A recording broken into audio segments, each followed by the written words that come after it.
Olá, meus amigos e olá, minhas amigas, sejam bem-vindos e bem-vindas a mais um episódio do podcast Dividida. Meu nome é Guilherme Milani e dividindo a tela aqui comigo, Vinícius Bringel. E aí, Bringel, como é que você tá? E aí, Milani, pessoal, belezinha? Essa semana a gente traz um tema um pouquinho diferente, né, do usual. A gente comenta sobre campo e bola e resultado, né? Basicamente a gente vai trazer um panorama um pouquinho diferente em relação a um aumento no número de lesões, né? Lesões um pouquinho mais sérias no esporte em geral. Em todo mundo, os fãs do esporte estão vendo, né, o surgimento de uma certa tendência que são os atletas se lesionando de uma forma um pouco. E aqui para o LeBron James, que diz que essas lesões não são apenas parte do jogo, né? Abre aspas para ele, é insano. Se há uma pessoa que sabe sobre o corpo e como ele funciona durante todo o ano, sou eu. Falo pela saúde de todos os nossos jogadores e odeio ver tantas lesões nessa época do ano. E isso é uma coisa que não está acontecendo somente na NBA, né? Ele estava se referindo ao período de descanso dos jogadores.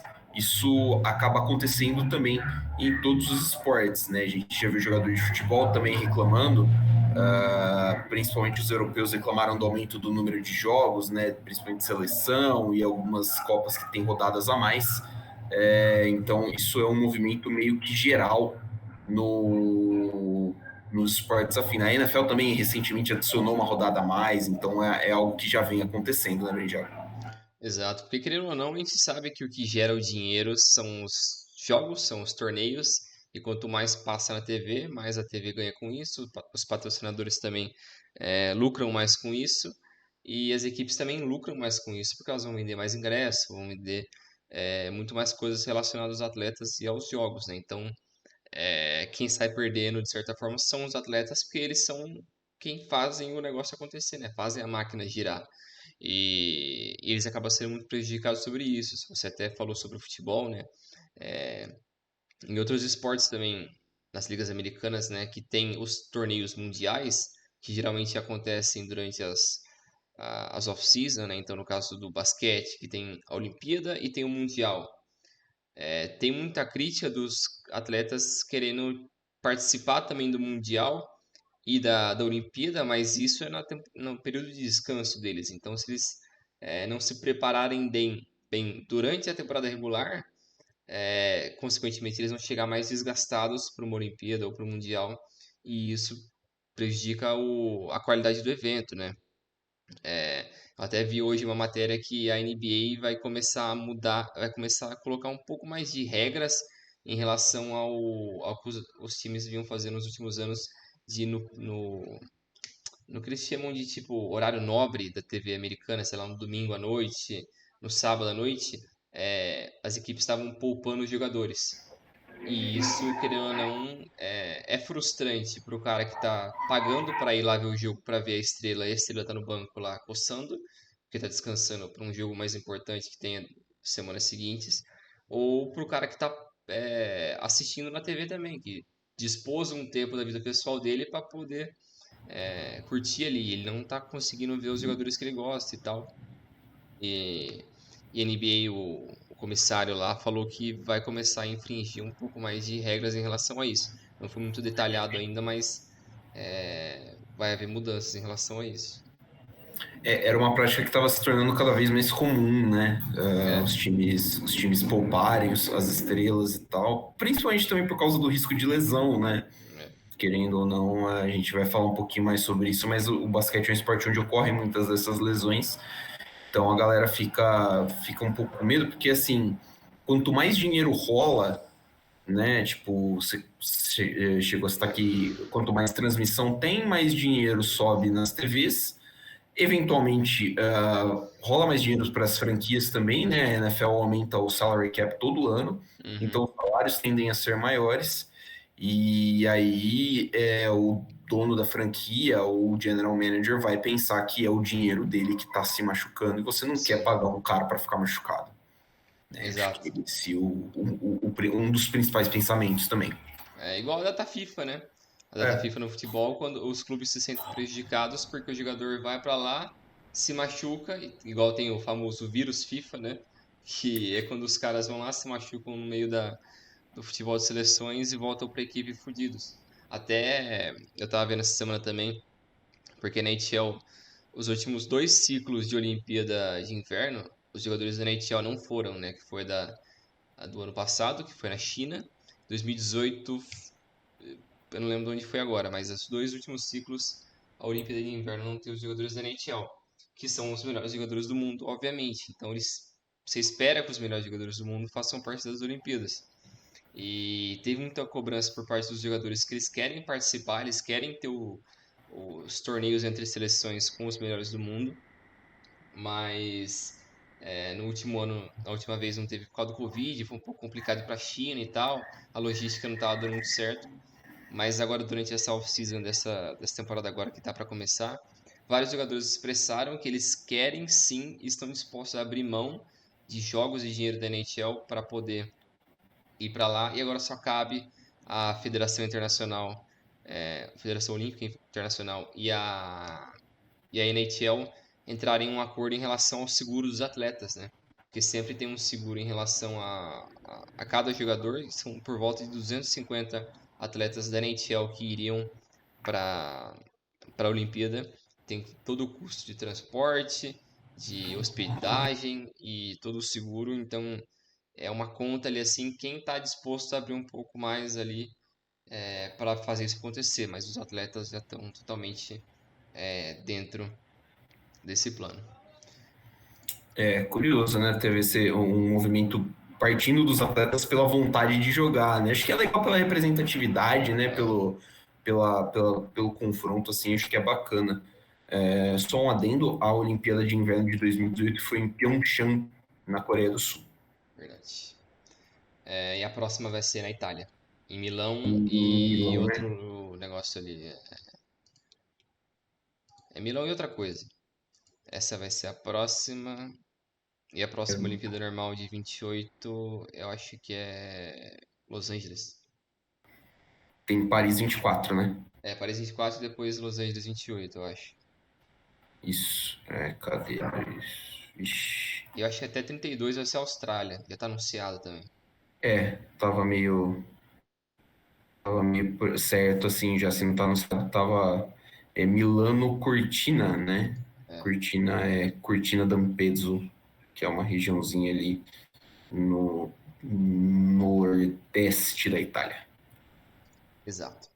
Vamos começar agora falando sobre o impacto, né, do período da Covid nas lesões de vários desses esportes que a gente acabou de mencionar. A NFL viu um salto bem significativo na sua taxa de lesões durante as suas primeiras 4 semanas da temporada 2020, em comparação com alguns anos anteriores. Descobriu um estudo. Na liga principal de beisebol, na MLB, a taxa de lesões quase dobrou em comparação com a taxa nas temporadas anteriores ao Covid-19. As tendências semelhantes foram encontradas em algumas ligas de futebol ao redor do mundo, tanto na Alemanha quanto na Inglaterra. A Covid-19 causou estragos nos esportes em todo o mundo. A NFL em 2020 cancelou sua pré-temporada, que os pesquisadores culparam pelo aumento de lesões durante as primeiras semanas da temporada regular. A pré-temporada da MLB foi encurtada e a temporada regular adiada, e alguns pesquisadores também citaram isso ao analisar essas taxas de lesões. Menos jogos podem parecer significar menos lesões, mas quando o corpo dos jogadores são submetidos, é, subitamente testados em competição, após meses de relativa inatividade, por vezes não respondem bem é, a esse processo muito rápido, né? Por exemplo, a MLB encerrou seu Spring Training no ano anterior, e a data de retorno aos jogos foi adiada também. Se não me engano, o Spring Training é entre fevereiro e março. A temporada regular geralmente começa em abril.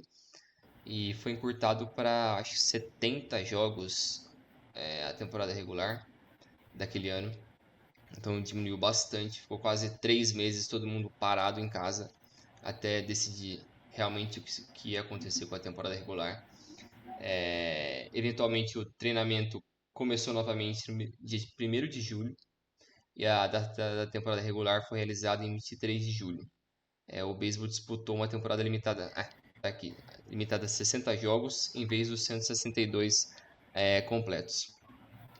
As pré-temporadas deveriam idealmente durar de 4 a 6 semanas. Na MLB, sem incluir o treinamento antes do lockdown, durou apenas 3 semanas. E tudo isso, junto à falta de descanso, as pré-temporadas congestionadas, a carga de trabalho potencialmente maior, pode levar a um risco maior das lesões nos atletas.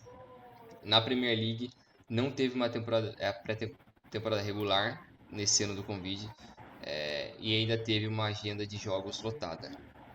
O Gary Living, que é um fisioterapeuta que trabalhou no Arsenal, atribuiu essas circunstâncias ao aumento de lesões que a equipe sofreu na temporada 2021. E também o Arsenal, durante aquele período, ele era muito conhecido também pelo alto número de lesões, né? Ele e o Borussia Dortmund basicamente compartilhavam a zica da Os fisioterapia, né? maiores açougues Tipo isso. da Europa, né? Mas é curioso porque o que eu lembro, falta de falar o que eu lembro dessa época, que não parece que já fazem 3 anos, Sim. que pelo menos pro futebol eu lembro que os caras enfileiraram tudo. Tipo, falaram, não, a gente precisa acabar as coisas, e aí montaram lá a Champions na bolha, né, lá em Lisboa. Assim, teve um isso muito curto entre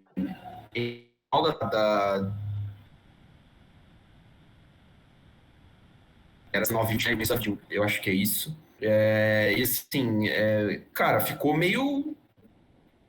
difícil, porque muita gente se lesionou mesmo nesse período, né? Tipo, os caras meio que tiraram o período que ficou sem jogo, que, que não aconteceram por causa da Covid, e a gente precisa fazer esses jogos acontecer. Então, tipo, a gente tem uma reta final de campeonato para jogar, falta 10 rodadas, vai ter que jogar as 10. Um abraço pro amigo do carro aqui, filha da puta. A gente tem aqui o mata-mata da Champions. É que o mata-mata os caras conseguiram fazer, né? Tipo, não, vamos fazer um jogo único. Mas, assim, muito lugar simplesmente foi como se tivesse sido férias. E aí, cara, é uma coisa que sempre aconteceu no Brasil, que foi de ter jogo de mais para dia de menos no ano. Então, para não atrapalhar o desenvolvimento do calendário do ano seguinte, porque tinha a Copa no fim do outro ano, de 2022, e ninguém tá muito aí com a saúde do atleta, tipo, os caras foram meio que falando assim, bicho, se foda, vai encavalando o jogo aí. Sim. E isso, obviamente, elevou o número das lesões nesse período. A MLB, se não estou enganado, também fez bolhas, né, na Covid, ou não? Ela fez uma bolha não geral. A temporada regular que foi encurtada aconteceu normal, mas o playoff foi na bolha. Foi tudo. Perfeito. Foi tudo no Texas. Foi tudo no Texas que aconteceu. Todos os jogos foram lá. Então eles fecharam ali. Fecharam tudo. Foi mais rápido. Porque era o período mais crítico, né? O playoff, você literalmente não podia cancelar jogos, né? Ou não deveria cancelar os jogos, né? Onde tá ali todo mundo, né, na reta final. Passando pro agora a gente fala um pouquinho das lesões na cabeça, né? A encefalopatia traumática crônica é um nome que assusta, né? E a lesão na cabeça geralmente ela assusta mesmo, né? Sim. Um aumento nela e geralmente são lesões que assustam a galera que assiste. Essas lesões fazem parte dos esportes já há muito tempo, né? Mas, no entanto, cada ano que passa, a segurança dos jogadores é colocada ainda mais em questão, na medida que os danos alarmantes das colisões se tornam mais claros. Em 2022, uma série de lesões na cabeça sofridas pelo QB dos Dolphins, o Tagovailoa, destacou um ano perturbador na NFL, onde as concussões aumentaram 18% em relação a 2021. Essa é uma tendência ascendente que ocorre apesar das medidas tomadas pela NFL nos últimos anos para ter os jogadores. A realidade parece ainda mais sombria depois de um estudo recente publicado pelo CTA Center da Universidade de Boston, em que 150 cérebros de atletas de esportes de contato que morreram antes de completar 30 anos, mais de 41 foram diagnosticados com alguma forma de CTE, né? O CTE é a encefalopatia, que eu citei ali no começo. Uma grande preocupação entre os neurocientistas é o impacto que os ferimentos na cabeça podem ter no desenvolvimento dos jovens, ou dos amadores, ou aqueles ainda que jogam no nível não profissional, que constitui a grande maioria, né, dos cérebros estudados, cerca de 84%, e a taxa de número do CTE nessa faixa foi significativamente pior, né? Dos 73 ex-atletas com diagnóstico de CTE, 45, ou seja, 71,4% eram completamente amadores. Então, você já pensa num cara que não tem, por exemplo, um seguro que hoje a NFL oferece, né? Que é uma briga ainda. Lembro que foi uma briga muito feia dos jogadores com a liga para conseguir isso. Lesões de cabeça no futebol também são cada vez mais comuns, e nesse mesmo estudo da Universidade de Boston, descobriu-se que mais de 17% dos jogadores de futebol tinham tido algum tipo de CTE. Isso incluiu uma jogadora de futebol sendo diagnosticada com a doença, uma ocorrência que era rara nesse momento. Eu me lembro de alguns casos assim de jogadores principalmente da NFL, que acabaram falecendo e que tendo o corpo, vamos dizer assim, em termos mais brutos, né, doado para a ciência, passando pelos estudos, perceberam que o cérebro da pessoa, de tanto impacto, ele estava assim, tipo, 20, 30 anos à frente do que tinha o corpo. Por exemplo, eu lembro do caso do Junior Seau, ex-linebacker do Chargers, do Patriots, acabou falecendo, sei lá, tinha 50 anos, e falaram que quando ele faleceu, o cérebro dele era de alguém com 80 anos devido às pancadas, né? Tipo, vai machucando e vai criando esse tipo de situação. E assim, pensando no futebol americano, é um esporte que você não tem o que fazer.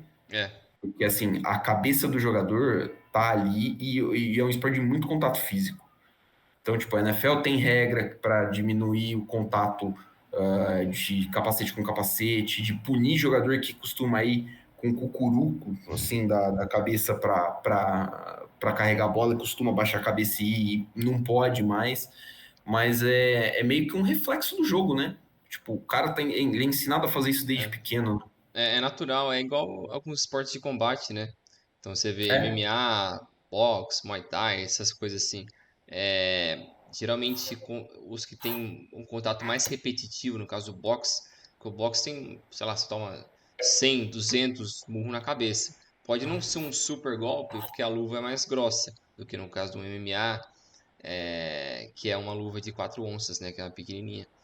Mas a do boxe, que é uma luvona, ou até do kickboxing, que é uma luva um pouco maior, que parece um mofadão mesmo assim, o impacto pode não ser tão grande em questão de destrutivo assim, mas ele é repetitivo.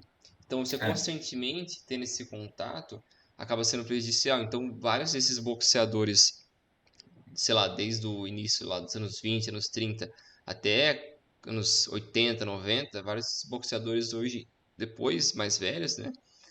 Hoje em dia, vários deles já faleceram, tiveram problemas, doenças relacionadas à cabeça, né? O Muhammad Ali ficou famoso, né, por ser um dos principais de todos os tempos, e ele ter o Parkinson. Ele já desenvolveu isso quando ele tinha uns 60 anos, ele já desenvolveu o mal de Parkinson. Então é algo muito recorrente nesses esportes de contato. A NFL até que nem você falou, por mais que é inevitável, mas tem um certo grau de proteção ali, porque sim. o capacete já salva muito. mas também é algo constante. Não tem como você fazer um treino, uma pré-temporada sem ter o contato na cabeça. Não tem como, é algo inevitável, então faz parte do jogo, como faz parte no hockey também, que é outro que tem contatos fortes assim, na cabeça. Faz parte da natureza do esporte, né? Por mais que em momentos pode parecer cruel, porque a gente está encurtando a vida de uma pessoa, mas é o preço que se paga por competir naquele esporte. E eu acho que se a gente tentar mudar demais as regras para prolongar as coisas, eu acho que algumas coisas vão acabar tirando um pouco da graça do esporte, porque igual você imaginar um É, futebol sem cabeçada, não tem como. Faz é, parte do jogo, você ficar só com o pé ou com o peito, não tem como. é meio inviável, né? Não Sim, tem. eu entendo fazer pequenas adaptações para minimizar isso, mas banir eu acho que é algo que fora de cogitação para algum desses esportes. No caso do futebol americano, principalmente, acho que os movimentos que foram feitos pela NFL em relação a diminuir o contato do cabeça com cabeça, capacete com capacete, são justos, Uhum. assim, foram bem pensados, e a NFL erra muito na mão de criar Nossa. regra estúpida e esdrúxula, mas nessa eu acho que é interessante, porque são corpos em velocidade e assim, tem muito do instinto, então É, vai acontecer algum contato, né? E aí acho que a gente está num ponto que me parece muito próximo do limite. é, Como você falou, os caras daqui a pouco vão proibir tal coisa, e aí, tipo, acho que mais pra frente o próximo passo é, sei lá, virar flag football, é. entendeu? Então, acho que assim, caso de você deixar muito bem claro que a situação é essa, né? Tipo, os riscos são esses, e aí você assina um termo falando, cara, Eu estou disposto a correr tô, esse risco aqui. estou ciente, quero e vou continuar. É, Né? Então, acho que é mais ou menos esse. É por isso que. Até porque o capacete evoluiu muito, né? A proteção sim. evoluiu A muito, medicina também evoluiu a muito. medicina evoluiu muito. Acho que desde o. Talvez o próximo passo que eles possam investir em alguma coisa de segurança seja para a região do pescoço, mas eu É, não sei também o que dá para fazer sem. é. Né? Tipo, a gente teve a lesão do Ryan Shazier dos Steelers faz o que, uns 6 anos já é isso? Faz tempo, hein?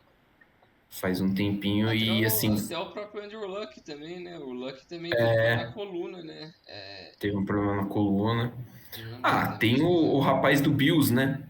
Que ficou um tempo fora ali, voltou, acho que ele tá no practice squad, tava voltando, ficou acho que não lembro se foi ano passado, se foi no outro, o Damar Hamlin.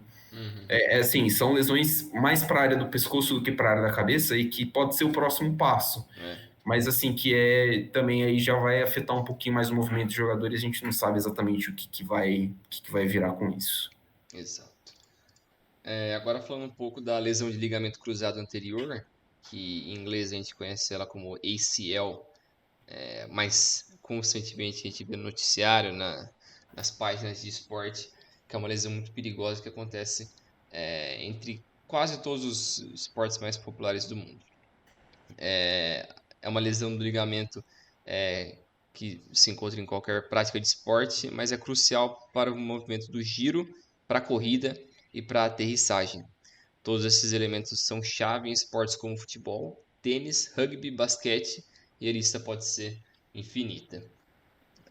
O LCA, em português, né, que significa o ligamento cruzado anterior, está situado dentro dos joelhos e é um ligamento curto, grosso e poderoso, do comprimento de um dedo mindinho, que está preso ao osso da coxa e a tíbia. Quando rasga ou rompe, é uma lesão devastadora. Em comparação com pouco mais de 20 anos atrás, para cada operação de reconstrução do LCA do joelho que os cirurgiões fazem, agora eles estão fazendo 29 vezes mais operações para reparar um LCA. O Davis, que é um cirurgião ortopédico consultor do NHS, que é o Hospital de Reading, na Inglaterra, disse que, sem dúvida, todos os anos parecemos ver mais e mais jovens sofrendo lesões significativas nos joelhos e principalmente rupturas de LCA. Os números são surpreendentes e extremamente preocupantes. Para cada pessoa que está fazendo uma reconstrução de LCA, que estava fazendo uma reconstrução de LCA no final da década de 90, há agora 29 crianças sendo submetidas a essas cirurgias. Então, os jogadores de futebol também sofrem bastante com as lesões de LCA e vimos isso recentemente também na elite do futebol feminino, com as terríveis lesões da Beth Mead e da Leah Wilson, da seleção inglesa, mas as lesões de LCA não se limitam apenas a meninas e mulheres. A doutora Kate Jackson, que é uma renomada especialista em medicina esportiva e do exercício, ela já trabalhou no futebol e nos esportes olímpicos de alto rendimento e abre aspas para ela. Há 20 anos sabemos que há um aumento na taxa de lesões do LCA em mulheres e meninas em comparação com homens e meninos. O lado anatômico das coisas é o que torna mais provável a ruptura. A ruptura real é idêntica, mas seja você homem ou mulher, você está sobrecarregado. Que outros fatores podem acabar influenciando esse ligamento? O mais óbvio a ser mencionado primeiro é o ciclo menstrual. Isso parece ter um impacto nessas lesões, para o lado das mulheres, né? Há uma flutuação dos hormônios ao longo do ciclo menstrual, mas não é um quadro completo. Então, não atribui só a isso esse aumento por parte das mulheres. Contribui, mas ainda não entendemos exatamente esse quadro. Há também uma questão de gênero que precisa ser um pouco mais explorada. Trata-se de comportamentos sociais em relação às meninas. São elas mais fisicamente ativas nessa idade? É questão de acessibilidade? É a oportunidade de permanecer fisicamente ativo quando se tornarem adolescentes? Ainda não entendemos completamente isso e seria correto dizer que houve algum preconceito de gênero, mas acho que as pessoas estão realmente começando a olhar para isso e tentando pensar em como neutralizá-los e tentar neutralizar isso. Mas a maior conclusão, segundo a doutora Kate, foi que ninguém tem 100% de certeza do porquê as atletas femininas, sejam de base ou de elite, são mais suscetíveis às lesões de LCA. Como diz a doutora Jackson, há muitas razões, mas o apelo foi mais para pesquisas e pesquisas mais direcionadas. Então, o entendimento pode ser formado. Então, tem muita coisa que envolve isso ainda, desse aumento de lesões, mas como essa doutora na Inglaterra fala, pelo menos no futebol, nesses esportes que exigem um pouco mais do ligamento, do joelho, parece ser mais recorrente entre as mulheres do que nos homens, que é um negócio bastante curioso, assim. Eu nunca tinha visto ninguém falar muito sobre isso, pelo menos da grande mídia, assim. Eu lembro até quando a gente estava falando sobre esse tema, você tinha mencionado, né, que antes da Copa Feminina que aconteceu alguns meses atrás, teve muitas lesões significativas com grandes jogadoras, e isso poderia afetar a qualidade do futebol que a gente poderia esperar no campeonato, né? Sim. E, e essa matéria eu acho que explica, de certa forma, um pouco dos porquês, assim, dessas lesões. Eu lembro de ter visto alguém comentando, acho que por causa também do caso das duas jogadoras inglesas que você citou, né? Eram peças importantes da seleção inglesa. Se não estou enganado, tinha mais uma jogadora na França e uma na Holanda que perderam a Copa do Mundo por causa disso. Então ia ser. O que acontece é um pedido, né? Que foi citado, é um pedido para aumentarem os estudos, porque assim é muita coisa que a gente trata como natural, a gente já ter uma resposta no masculino e não ter no feminino, né? Porque é uma questão de que assim a gente esquece, mas o futebol masculino e os esportes de alto rendimento masculino estão aí há muito tempo. E por muitas vezes o esporte feminino não, né? O futebol feminino tem uma Copa do Mundo, a primeira Copa do Mundo é 30 anos atrás. Uhum.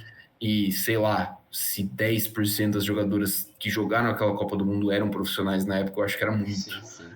Então, hoje, com o aumento da profissionalização, acho que é um caminho natural que se aumente as lesões e acho que é um caminho mais natural ainda que se estude a causa dessas lesões, né? Que isso possa acontecer e se achar uma solução, um entendimento do que pode ser feito, né?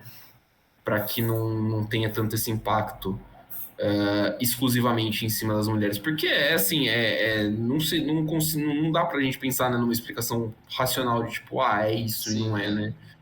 é muito vago Então, ainda, né? é tudo muito vago. O LCA, né, o ligamento, existem dois tipos dessa lesão, né, que é a ruptura total, que é a que demanda mais, o tratamento demora mais, e tem o que eles chamam em inglês é o tear, né, que É, é o grau, é né? tipo tipo um rasgo, assim, ele não rompe totalmente. E essa lesão, geralmente, do não rompimento, ele pode ser tratado de forma não cirúrgica, né? Sem É, a. mas às vezes acaba sendo um tratamento um pouco mais conservador, né? Porque você não se submete à cirurgia, mas tem um repouso maior, né? Tem um repouso um pouquinho maior. No caso, tô lembrando de dois jogadores que passaram por essa lesão. O Dudu do Palmeiras, né? O Uhum. dele é o ligamento também.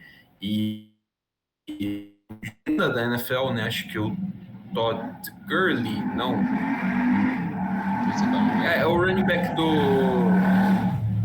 É o running back do Browns, que tomou uma pancada muito feia na perna e acho que o dele rompeu. Aí o dele rompeu todos os ligamentos do joelho. Uhum. É uma loucura. Acho que é o Todd Gurley mesmo. Então, assim, é uma lesão séria, é uma lesão que infelizmente a gente tá vendo ficar mais comum, né? A gente tá vendo É. muito mais comum. Aí a gente passa aqui para o próximo tópico, que é o aumento de lesões em crianças e adolescentes, né? É um aumento muito alarmante dessas lesões esportivas em crianças que tem sido associado à especialização precoce no esporte, com os especialistas alertando os pais e responsáveis, né, sobre os perigos do excesso de treino numa idade jovem. Um abraço para o Cristiano Ronaldo, filho dele, que já tem tanquinho. As estatísticas divulgadas pela ACC mostram um aumento de 60% nas lesões relacionadas com o esporte no grupo etário dos 10 aos 14 anos na última década, né, que é o dobro do aumento registrado em qualquer outra faixa etária. O Isaac Carlson, que é o chefe de prevenção de lesões da ACC, diz que o aumento dramático pode, em parte, ser atribuído à crescente profissionalização do desporto juvenil. É uma coisa que acho que a gente ia até comentar uma vez, né, Brin? Já que os caras estão chegando num alto nível cada vez mais novos, né? É. Aí abre aspas para o Isaac Carlson, dizendo que treinamento e competição esportiva mais estruturados significa que as crianças estão sendo expostas a treinamentos de maior intensidade e maior volume desde mais cedo, o que pode aumentar o risco do uso excessivo, repetitivo e lesões relacionadas à fadiga. Muito treino de alta intensidade reduz a energia disponível para o crescimento e desenvolvimento. Isso pode afetar não apenas o pico de massa óssea e o início da puberdade, mas uma série de outros sistemas corporais importantes que podem ter consequências ao longo da vida em lesões e doenças físicas e mentais. Fecha as aspas aí para o Carlson. Tem também uma tendência global para os jovens se especializarem mais cedo num único esporte, o que, de acordo com o Australasian College of Sport and Exercise Physicians, bonito, Uhum. hein? Está contribuindo para o esgotamento precoce, né, a perda de motivação e potenciais problemas de saúde mental. A declaração de posição, né, desse centro é um centro de esportes universitários da região da Australásia, né, a Austrália e Ásia. A declaração de posição dessa associação recomenda que as crianças não se especializem num único esporte pelo menos até os 12 anos de idade, né? A ACC, o ACC, né, na verdade, rastreou o volume de lesões em esportes prioritários como rugby, futebol, netball, basquete, ginástica e rugby ao longo da década de 2008 a 2017 e descobriu que o maior aumento de lesões ocorreu em menores de 10 anos, que são 63%, e na faixa etária de 10 a 14, 60%. é criança, É, né? Tipo, aí já, assim, 14 anos é criança, tá no ensino fundamental ainda, pra gente ter uma ideia. Então, assim, é uma noção meio, eu acho muito perigoso isso de você ter, tipo, um hiperfoco, né, nessa coisa da profissionalização cada vez mais cedo. Mas infelizmente acho que é uma tendência que chega e não deve ir embora. Nos esportes americanos, que a gente acompanha mais de perto, a gente vê, né, atletas que chegam na elite e que costumavam disputar 2 ou 3 esportes até mais ou menos o high school, é. né? Era muito comum. Tem um jogador que eu sigo no Twitter, acho que é o Geoff Shorts, que sempre se posiciona favoravelmente a isso. Ele fala, ele era jogador de basquete, beisebol e futebol americano, se profissionalizou no futebol americano e fala que, assim, caras, é a melhor coisa. Faça o máximo de esportes que você puder. E, assim, acho que ajuda, né, no seu desenvolvimento assim, diminui o hiperfoco em uma coisa que vai causar esse desgaste, né, que ocasiona a lesão, né? Exato. Eu acho que nem você falou, concordo tudo com isso. Criança, esporte é lazer, não é É, profissão, né? Então ele tem que estar lá para se divertir, tem que ter uma competição saudável ali assim, sem qualquer exigência emocional e física. É, esses pais que exigem demais da criança, ou até mesmo os treinadores que exigem demais da criança, é um pessoal que já está vendo ali a criança como uma pedra bruta que você vai fazer um dinheiro com ela. sim. Mal comparando, é como eu vejo que o pai do Neymar fez com ele. Que ele foi lá e falou, não, eu vou fazer o meu filho ser pica. Ele viu que ele tinha um talento, não, vou farmar no meu moleque com 12 anos, ele tinha salário no Santos.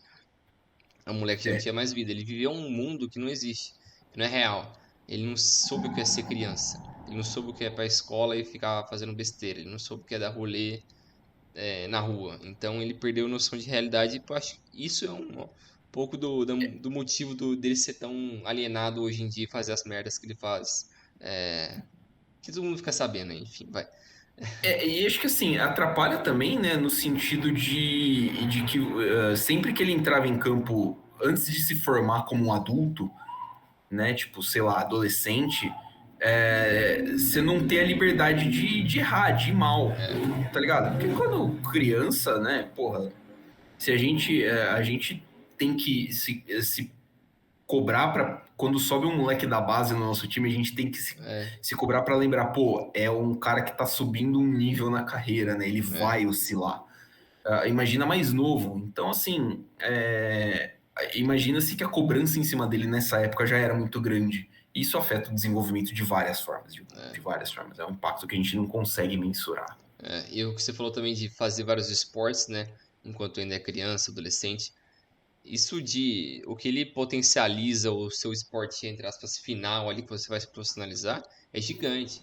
O Haaland Sim, mesmo já mencionou várias vezes que a mãe dele, eu acho que ele fazia atletismo e ele fazia também quando ele era criança. Então, isso obviamente ajuda muito a explicar o porquê que ele é tão bom nessas corridas diagonal, meio a fundo, assim. Ele num contra um, ele é absurdo, o cara é muito rápido. E ele é é, gigante. Então, isso ajuda a potencializar muita coisa. Vários desses atletas americanos, né? Vários deles fazem dois, três esportes. Aí quando vê um que sente mais à vontade, ele vai lá e aprofunda, né? Mas também, esses fundamentos de um esporte ou outro ajudam demais para o cara ser um pouco mais versátil nesse esporte que ele vai praticar, né?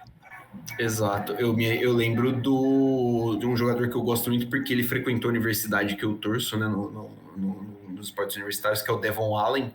Ele é medalhista olímpico no atletismo dos Estados Unidos. Hoje ele era wide receiver do Philadelphia Eagles até a última temporada. Uhum.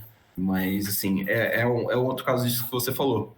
Tipo, assim, mentalmente te faz bem, né, também. É, Porque, assim, você tem o seu esporte, você tem a sua profissão, você pode tratar o seu esporte principal como profissão, e você tem, tipo, o suficiente para sentir, para, sei ter lá, prazer ali. sentir o prazer de estar disputando outro esporte sem essa carga de não preciso ser, tipo, O melhor e tal. na noia mesmo. É. E tipo, eu entendo os caras que têm essa obsessão mais cedo quando ele tem uma questão pessoal muito complicada. Então o cara vem de uma pobreza, um problema familiar, desigualdade. Então eu entendo quando tem essa motivação desde cedo. Mas aí é uma história diferente que o cara tá se motivando pra se superar, pra conseguir dar uma qualidade melhor de vida pra família, pra sei lá quem, pra ter uma vida melhor, porque ele não quer mais passar por problemas financeiros. É diferente de um cara que já tornou a vida dele a competição. Então o cara já não sabe mais viver, assim, ele perde uma noção gigante, ainda mais quando ganha dinheiro. Quando ganha dinheiro cedo, aí esquece, aí o cara acabou. É muito fácil se perder, né? Aí o cara vive em outra realidade e é doideira. Só uma última coisa aqui também, que é uma coisa que a gente tinha falado antes de falar do beisebol, que é o beisebol também tem essa história, né, de tipo, eles incentivam, ou pelo menos eles aconselham os jovens arremessadores a não desenvolverem um segundo ou terceiro arremesso a partir de uns seus 13, 14 anos ali, porque o corpo ainda tá em um processo de desenvolvimento, né?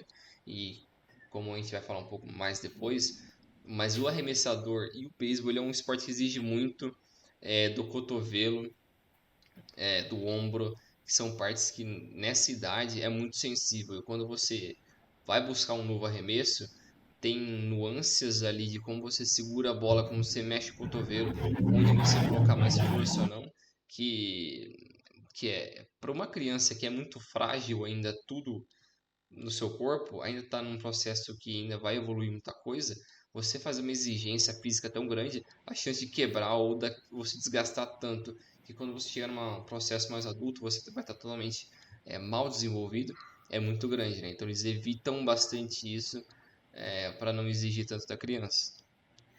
É importante lembrar isso, né? Até porque a gente tem que também lembrar e vale a pena frisar, que a gente se desenvolve em ritmos diferentes, né? Sim, Então, fisicamente, não é uma regra que, com 14 anos, com 13 anos, a pessoa tem que estar nesse nível. Não, a pessoa fisicamente pode demorar um pouquinho mais, pode demorar um pouquinho menos para se desenvolver. é, Então, às vezes, uma má formação a partir de certa idade, por forçar demais um desenvolvimento que não está lá ainda, vai te prejudicar num futuro que, convenhamos, é bem próximo, né? sim, Se a gente for para pensar, tipo, a gente vê jogadores totalmente quebrados ali, sei lá, na parte final dos 20 anos e sei lá, né? O cara não deve ter atingido só um terço da vida dele, é muito pouco. exato. Mas usando esse tema como gancho, a gente vai falar um pouco agora da Tommy John. Que a Tommy John, acho que talvez seja a cirurgia mais famosa dos esportes, ou uma das mais, que todo mundo reconhece. Não, essa é a cirurgia do beisebol. Essa é a cirurgia. Não sei se tem outro esporte que tem uma cirurgia que é tão marcante assim quanto a Tommy John pro beisebol. Mas vamos contar um pouco aqui do que ela é, como ela surgiu e o impacto que ela teve no esporte nos anos seguintes. Para lançar uma bola de beisebol corretamente, então o arremessador deve estar numa posição certa, no momento certo, com a sucessão certa de movimentos, como a queda de um dominó, as interrupções nessa cadeia cinética, como a chamam os especialistas, causam problemas no elo mais fraco, na maioria das vezes o cotovelo ou o ombro. Os problemas geralmente começam abaixo da cintura. O momento mais revelador no arremesso de um arremessador, por exemplo, é o golpe do pé, quando o pé entra em contato com o montinho e o braço lançador deve estar levantado e pronto para lançar. Então, um arremessador destro deve levantar a bola de beisebol para o shortstop, o canhoto para o segunda base, mas se os cotovelos de um arremessador ficarem mais altos do que os seus pulsos e ombros, com a bola apontada para baixo, ele está demonstrando um W invertido, um sinal de que a sua sequência está errada e ele está lutando contra o seu próprio corpo. Esse time inadequado leva ao atraso do braço, evidente quando o cotovelo de arremesso segue o ombro, uma vez que o ombro se enquadram no home plate. É um pouco difícil explicar isso, quem depois quiser pesquisar ou não, mas para quem está vendo aqui no vídeo é como se tipo, você vai tentar fazer o arremesso, sabe aquele movimento natural que todo mundo joga uma bola? Você pega ela, levanta na altura do ombro, passa por cima e movimenta o cotovelo, o antebraço e joga para frente. mas esse movimento causa um desgaste muito forte no cotovelo, no ombro, se você fizer muito rápido e com muita força. Então, o movimento ideal é como se fosse dar uma volta, fazer um movimento para trás e para frente, mas esticando todo o braço, jogando todo o ombro, depois o cotovelo, depois o antebraço. Então, um movimento que parece não natural, mas quando você faz ele de uma forma mais eficaz, ele causa menos desgaste no ombro e no cotovelo. Não é exagero dizer que o beisebol, como conhecemos, não existiria sem a cirurgia de Tommy John. É provavelmente o trabalho de magia médica mais conhecido no esporte e nunca foi tão amplamente utilizado como é hoje. O Dr. Frank Jobe, que foi homenageado pelo Hall of Fame do beisebol quase 40 anos depois é, dele ter tomado medidas pioneiras para consertar o cotovelo do Tommy John, ex-arremessador dos anos 70. Mas que apesar da fama da operação e do fato de o procedimento não ter mudado muito desde a sua primeira execução em 1974, ainda existem equívocos e mitos sobre essa cirurgia. O que o Jobe criou em 74 permitiu que uma grande porcentagem de arremessadores da MLB continuassem lançando, o que tem sido fundamental para manter a qualidade do jogo. E sem essa cirurgia, um terço dos arremessadores das ligas principais teriam sofrido lesões que encerrariam a carreira e seriam substituídos por outros arremessadores menos talentosos. Então, embora ocasionalmente seja aquele arremesso ruim que sobrecarrega o cotovelo e leva à cirurgia de Tommy John, mais frequentemente o dano é produto de um processo insidioso. A quantidade de arremessos com o tempo desgasta o tendão até que finalmente, muitas vezes, sem aviso prévio, o ligamento colateral ulnar falha. Não há uma diferença técnica significativa entre o que o Jobe criou e que os médicos, como o renomado doutor esportivo James Andrews, usam hoje em dia. Quando o ligamento do cotovelo é danificado, ele é substituído por um ligamento de outra parte do corpo do paciente. Procurando soluções para torções de cotovelo no início dos anos 70, o Jobe sabia que o tendão palmar, um pequeno tendão no pulso, era redundante e frequentemente usado em reconstruções de mãos. Ele trouxe seu amigo Dr. Herbert Stark para ajudar em sua primeira cirurgia, em John sabendo que Stark tinha mais experiências com tais técnicas. Hoje, o palmares é frequentemente usado, embora mais médicos estejam optando pelo tendão isquiotibal, mais espesso e forte. O palmares, eu procurei na internet, é o que é próximo do antebraço aqui. Então, quando você coloca o dedo do meio no seu próximo do seu pulso, você esticando, você sente ele se movimentar. É aquele ali. Com mais cirurgias repetidas de Tommy John, ter vários locais para escolher tornou-se uma preocupação mais regular tanto para o paciente quanto para o cirurgião. Assim que o tendão for colhido, o médico irá limpá-lo e cortá-lo no tamanho certo, enquanto ele volta para o cotovelo, e furos são perfurados nos ossos da parte superior e inferior do braço, em ângulo para permitir que o tendão passe e seja colocado em uma posição quase idêntica à do ligamento danificado. Em alguns casos, o médico deixará o tendão danificado no lugar, mas a maioria o dissecará. O tendão doador é então enrolado 2 ou 3 vezes e travado no lugar. O médico verificará então se o nervo ulnar, o osso engraçado, não sei o que é isso, o que passa para a mesma área. Então esse nervo não fica preso. Então alguns médicos movem o nervo normalmente, enquanto outros o deixam no lugar. A compressão do nervo é uma das complicações mais comuns da cirurgia. O próprio Tommy John sofreu com esse problema e a cirurgia e a consequente reabilitação tornaram-se tão rotineiras quanto possível para qualquer cirurgia de grande porte. A chance de um entorse do cotovelo ser um evento de fim de carreira hoje em dia é muito baixa. Normalmente a lesão encerra a carreira apenas se o arremessador decidir ir embora. Então, no caso, se ele não desistir de fazer a cirurgia. A recuperação é muito previsível, variando de 9 a 12 meses, e no pior dos casos, de 12 a 18 meses. Mas ainda vemos contratempos durante o processo de reabilitação, embora falhas completas, necessitando refazer procedimentos, sejam muito raras hoje em dia. Então, bastante coisa aí explicando todo o processo, toda a história aí do doutor que criou a Tommy John. Mas é uma cirurgia complexa, mas que é revolucionária justamente por causa disso, que ela pega uma parte importante do corpo, reconstrói o que é a parte mais importante do jogador de beisebol, que é o caso do cotovelo, o ombro, e reconstrói. É uma cirurgia muito agressiva, né? É uma Uhum. cirurgia muito agressiva pro principal instrumento de trabalho do arremessador. Você citou, né, o tendão que eles costumavam pegar que ficava aqui no antebraço, né?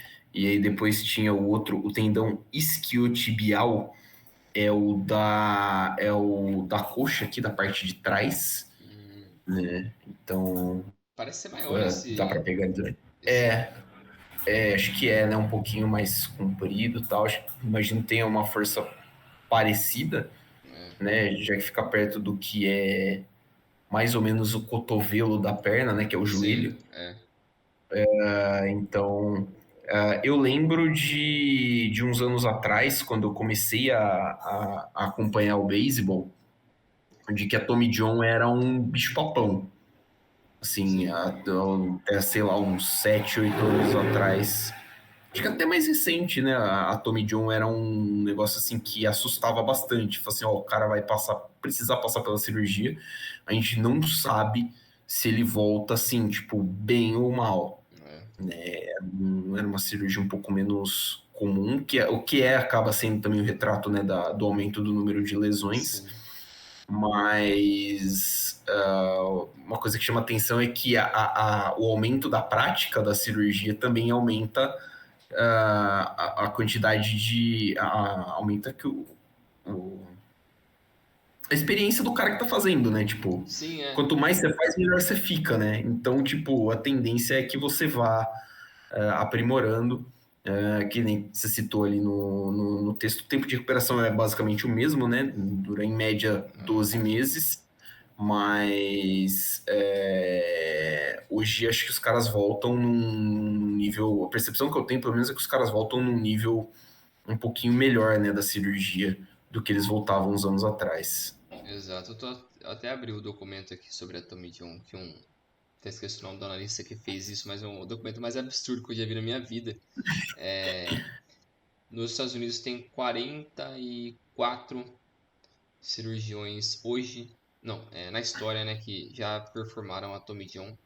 Quem mais performou foi o Dr. James Andrews, que é o citado ali. Ele tem uma taxa de acerto, digamos assim, de 82% para o cara voltar a ser um jogador ativo na MLB. E a taxa de um jogador ter que fazer um retorno para ele, né, fazer uma revisão da cirurgia é de 9%. Então, se considerar que é uma cirurgia tão importante, eu acho que é um número até que alto de cirurgiões que fazem isso. Mas O número de cirurgias eu achei relativamente baixo, mas assim, o número a porcentagem de sucesso e aham, insucesso, assim, são muito boas, né? Porque assim, querendo ou não, você está tirando uma parte do corpo e colocando em outra. é, Então, assim, é mais ou menos isso. Então, não é uma coisa simples, é uma coisa que precisa, né, do, do aceite do corpo, ver como é que adapta e tudo mais. Então, é sempre uma coisa muito complicada. Assim, a gente fala no esporte de alto rendimento, né? O arremessador da MLB, ele é o cara que melhor arremessa uma bola de beisebol é. no mundo, né? Então, tipo, a margem de erro ali é muito curta. Então, assim, para o cara voltar a estar naquele nível é uma coisa muito, muito, muito, muito forte, muito representativa. Exato, eu tô até pegando aqui alguns números, né? Tem dessa planilha. Desde a primeira vez que foi performada a cirurgia em 7/4, né? A média ali, até mais ou menos os anos 2000, era de tipo 5, 6 cirurgias por ano. esse ano, 2023, até agora foram 70 cirurgias. Caraca, É é, é doideira. uma, é uma leve diferença, É, né? é. E é uma cirurgia praticamente exclusiva para jogadores de beisebol, né? É esportes que exigem mais. Eu acho que cricket. Cricket Ah, eu o vi. cricket também. E eu tinha visto mais um. Não sei se o softball, porque o movimento do softball é diferente, né? É, o softball é por baixo, né? É Ele. por baixo, ó. É um arremesso um pouquinho mais natural. É. Eu acho que a exigência dele é diferente. Eu não sei outro esporte assim, que poderia passar por isso. Deixa eu ver 2022.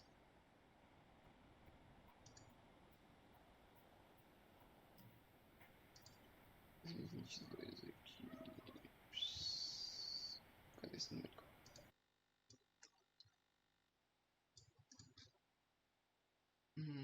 Deixa eu ver. 22. É 97. É um número alto, né? Tipo, é um É número muita alto. gente É passando muita pela. gente, cara.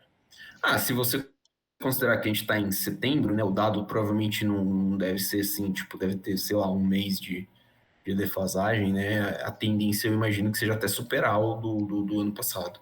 É porque, tipo, ele também tá levando em conta que não só são jogadores da MLB, né? São de todos os Sim, níveis. Desde o college, desde o high school, caras que estão nas minors, então nas minors, é. é todo mundo, toda essa galera que tá passando por isso. E é até algo que a gente vai falar daqui a pouco mais, são os números dessas Tommy Johns, né? Que é bizarro, assim, o aumento disso. E, e é algo que, tipo, essa primeira frase aqui que eu tinha colocado aqui no texto, o braço humano não foi feito para arremessar 100 milhas por hora constantemente. E isso é tipo, é o porquê de ter tanta cirurgia hoje em dia da Tommy John e de outros esportes que a gente vê ao momento. O nosso corpo não foi feito para tanta exigência física quanto vem tendo em alguns esportes nos últimos anos.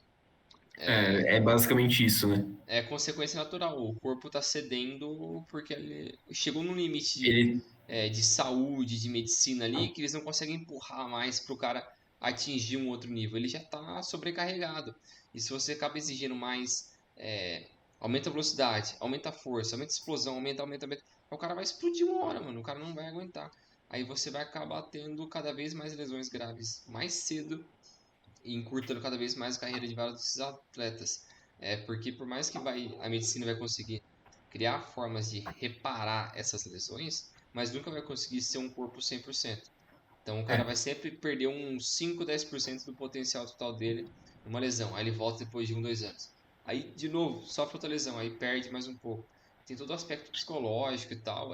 O cara nunca vai conseguir ser o mesmo quando é, passa por essas lesões. ele nunca vai, ele não volta mais pro 100%, né? Não É, tem como você voltar pro 100%. O cara que arremessava 100 por hora, 103, 102, passa pela cirurgia e volta arremessando, sei lá, 95, é, talvez, estourando muito, 96. né? Então, assim, e o beisebol caminha para uma direção em que a velocidade, cada quilômetro por hora ali na hora do lançamento vai, né, vai Tanto que, fazendo tipo, diferença. vários desses jovens assim, eu vejo. Toda semana eu vejo notícia, tipo, jovem talento com 17 anos arremessando 100 milhas por hora. Mano, um moleque de 17 anos, velho. Ele tem um Tipo, ele canhão não, no braço, velho. ele não devia estar arremessando a 100 por hora, tá ligado? Exatamente, Não, mas às vezes, tipo, o- ele tem um talento, mas ele tá se jogando tanto pra frente, ele- assim, ele- exigindo tanto dele que ele vai abusar, abusar com 17 anos, às vezes nem tem todo o preparo físico pra aguentar essa intensidade, ali estoura. Aí já tem um Tommy John com 17, 18 anos, aí, mano, aí fudeu. Aí daqui a pouco com 20 ele vai ter outro Tommy John, aí, mano, vai quebrar o moleque. não, aí não tem jeito, né? E aí, tipo, ele passou por uma Tommy John com 17. Pô, os times profissionais vão olhar pra ele com outro olho. É, E aí, cara, a gente tá falando de você perder um contrato um pouquinho maior, um é, pouquinho menor, né? é. Tanto que até Então, um cara do Dodgers esse ano, o Gonsolin, ele tava no último ano de arbitration dele e eles tinham meio que uma cláusula lá que se ele conseguir, sei lá, 20 starts esse ano, ele conseguiria mais 2 milhões de dólares nesse salário desse ano. Ele já estava lesionado. Só que ele continuou falando, não, não tô lesionado, tô bem. Não, tô bem, tô bem. Ele ficou empurrando pra frente para continuar tendo os starts. Aí até que ele atingiu isso e depois, mano, estourou o cotovelo dele. Aí ele vai ter que fazer Outro. Tommy John. Mas ele porque tá querendo tanto esse negócio do dinheiro que ele não parou pra pensar. É. Que aí você acaba comprometendo o seu futuro, né? É, É difícil, é difícil. E assim, o atleta, vejo isso no beisebol, em que a transição da minor pro profissional, né, pro full time da MLB é meio conturbado e na minor bastante. se paga muito mal. É, O cara precisa, o cara quer correr atrás desse primeiro cheque. Tipo, qualquer pagamentozinho ali, o cara tá correndo atrás. Então, porque demora um tempo para você assinar um contrato de milhões e milhões. Então, é, tem isso também. é. Falando de astros da MLB, Ohtani, né? Shohei Ohtani, e jogadores que passaram por uma segunda Tommy John, que necessitou, o braço humano não foi feito para arremessar 100 milhas por hora constantemente. A gente tava falando 100 por hora, é milhas por hora, tá? Você pode pôr 1,6 aí em cima vezes 1,6 essa É, velocidade, 100 milhas por hora é 160 quilômetros por hora, então é uma velocidade muito absurda. É a velocidade que o vento tá passando aqui, rapaz, tá um ventinho gostoso.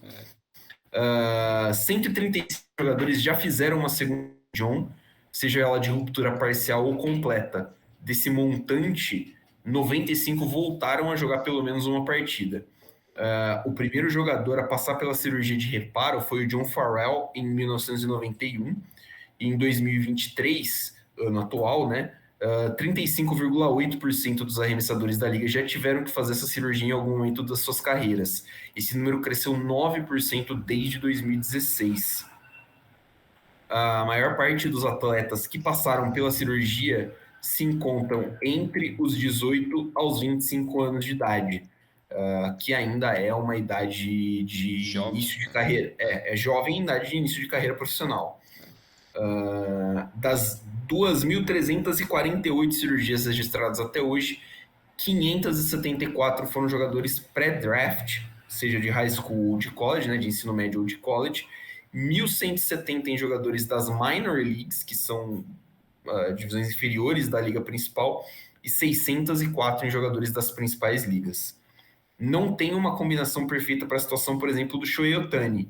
Ele é capaz de coisas que nenhum outro jogador na história do beisebol pode fazer, como estourar o cotovelo novamente e ainda rebater todos os dias pelo resto da temporada, como pretende fazer no próximo mês. Ele está dessa forma num clube de um cara só. O cronograma para reparo do cotovelo direito dele depende da gravidade da ruptura do CL, acho que é o É, ligamento do é. cotovelo, e do curso de tratamento que ele escolher, desde a injeção do PRP até o aumento do aparelho interno para completar a revisão da cirurgia Tommy John. Existe pouca literatura, né, poucos textos, pouca coisa em escrita cobrindo a taxa de sucesso da revisão da cirurgia, da cirurgia de Tommy John. Né? Um estudo de 2016 descobriu que 42,3% dos arremessadores voltaram a lançar pelo menos 10 jogos na MLB depois da revisão, que é uma taxa quase metade aí, uma taxa relativamente boa. Outro estudo realizado em 2020 relatou que 50% retornaram a um nível de competição anterior por pelo menos um ano. Alguns dados mais sólidos deverão estar disponíveis nos próximos anos, à medida que mais arremessadores passarem por revisões. É mais ou menos o que a gente tinha falado antes, né? É, Vai aumentando o número de lesão e vai aumentando o número de estudo também sim. sobre isso. Com a forma como a tecnologia avançou ao longo dos anos, temos um procedimento muito bom que tem uma taxa de retorno ao esporte bastante alta. Estamos falando de 80 a 90% de retorno ao jogo após a primeira cirurgia de Tommy John. Essas são aspas do Eric Bowman, cirurgião ortopédico, que é o principal médico do time de beisebol da AAA, Nashville e Vanderbilt. Do time de AAA de Nashville e da Universidade de Vanderbilt. Com essas revisões, ele também completa que não é tão previsível. Então, assim, a partir da segunda, você já perde um pouquinho do controle, né, dessa taxa de retorno. Uma razão para isso é que o procedimento é mais complexo na segunda vez, né? Dependendo da técnica que foi utilizada na cirurgia inicial, o cirurgião pode ter que trabalhar em torno de restos do procedimento anterior, como tecido cicatricial, ferragens e túneis perfurados no osso. Às vezes é preciso negociar isso para conseguir a reconstrução exata do que se deseja. Mais recentemente, os cirurgiões optaram por colocar uma cinta interna para complementar a revisão, atuando como um contra-ataque para aliviar a parte no estresse do ligamento reparado. Uma revisão geralmente acarreta uma recuperação mais longa do que a cirurgia original de Tommy John. Só que isso vai depender também do procedimento exato realizado, e nesse caso do Shohei Ohtani, decidir retornar como jogador de mão dupla ou apenas como rebatedor. O jogador de mão dupla que é um double A, né? Que ele é arremessador e rebatedor. Os arremessadores que passaram por várias reabilitações da cirurgia de Tommy John disseram que se o Ohtani fizer uma cirurgia e puder continuar a rebater enquanto seu cotovelo cicatriza, a rebater pode ser um refúgio para ele. Né? A parte mais difícil de uma segunda longa reabilitação é permanecer em uma posição saudável quando aquilo que você é melhor é tirado de você. Entra aí também um pouquinho da questão psicológica, né? Da recuperação da cirurgia.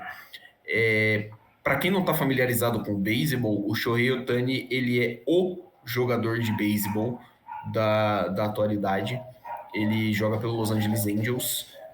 Ele rebate, ele arremessa, ele é pica pra cacete em todas essas funções. É basicamente isso, né? E tipo, muito provavelmente ele jogou sua última partida pelo Angels na semana passada, porque ele já tava com a sua lesão, né? Só que ainda estavam esperando o que iam fazer ou não. Tava um pouco de dúvida e ele teve uma outra lesão do oblíquo semana passada e decidiram já acabar a temporada do cara e foda-se. Então provavelmente ele não vai ter nenhuma despedida é, com a camisa do Angels e provavelmente ele deve sair do time, que é uma completa zona. Coisa que é recorrente a gente Bom reclamar para dele. ele, inclusive. Exatamente. É, mas ele é o cara, igual você falou, ele é o cara do beisebol hoje, ele é o melhor jogador do mundo nos últimos 4, 5 anos. Ele faz o que literalmente ninguém fez. Muita gente quer comparar com o Babe Ruth, porque foi um cara dos anos 20 que arremessou e rebateu, mas o Babe Ruth fez isso por pouquíssimo tempo, os dois ao mesmo tempo.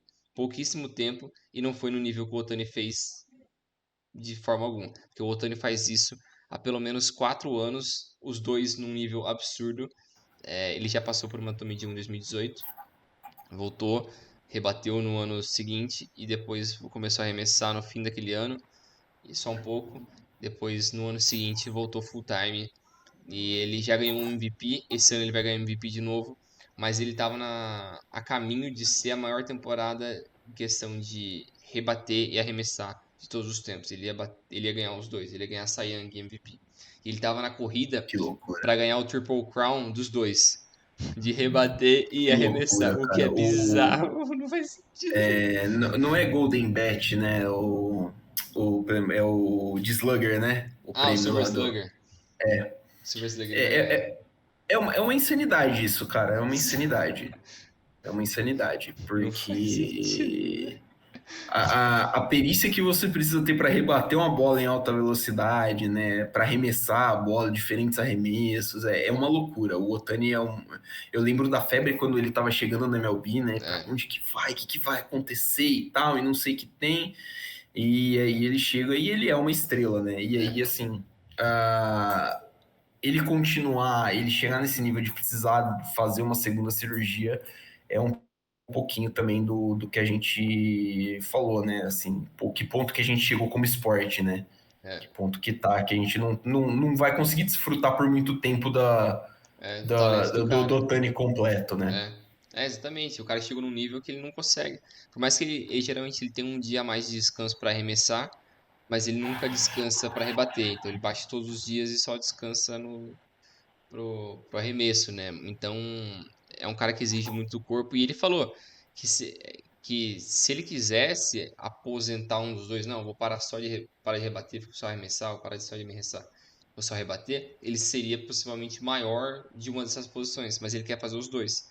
Por isso que ele tá fazendo a Tommy John para fazer os dois. Ele não quer deixar de lado um, ele quer fazer pelo maior período que ele conseguir fazer os dois. Então, Méritos para ele também, que ele está disposto a se sacrificar para conseguir dar o máximo dele nos dois, o que, que é muito legal de assistir também. E para a história Sim. também, é muito marcante, mas o cara chega num nível que é surreal, assim. É, É muito louco. ele é um negócio muito maluco, cara. Ele é tudo que a gente imaginava que ele seria, né? E eu acho que, eu pelo menos, acredito que eu nunca mais ouvi um cara desse nível, assim, fazendo os dois.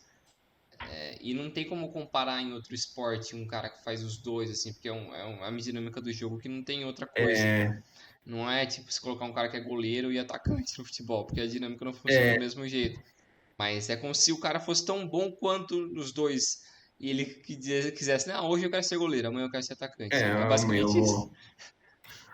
O esporte que acho que traria, né? Porque tem bem definido o processo de ataque e defesa ao futebol americano, né? E a gente não É, tem mais os caras que são two-way, sei lá, desde a década de 50, 60. é, O último acho que foi o Sanders chegou a jogar de wide receiver, mas assim, sem o destaque, entendeu?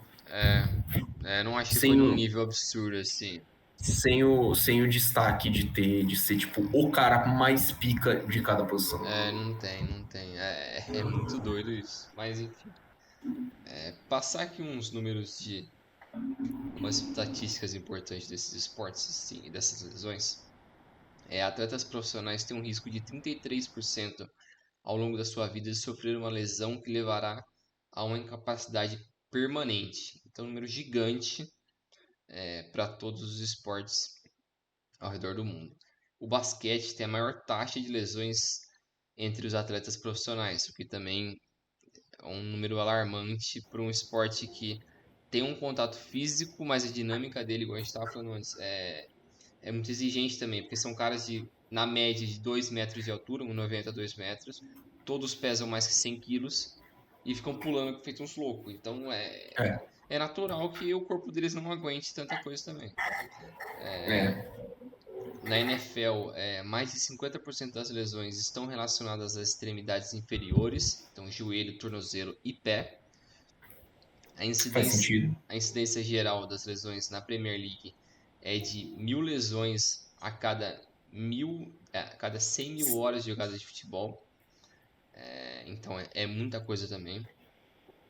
Um estudo descobriu que 62% das lesões sofridas por jogadores profissionais de beisebol ocorrem entre abril e julho, que eu acho que é justamente o início da temporada, então eles estão mais, não digo É, despreparados, é, mas não está aquecido ainda o corpo. ele não tá pronto ainda, né? Tipo, ele É, não tá naquela forma de meio de temporada, tá ligado? Que o cara sim, já acostumou com a rotina de treinamento e jogo. aproximadamente 25% de todas as lesões em jogadores profissionais de hóquei envolvem cabeça ou rosto, o que é natural também, porque é um esporte que tem muito contato nessa parte do corpo. Na MLB, a taxa de lesões aumenta exponencialmente a uma taxa de mais de 6% por temporada.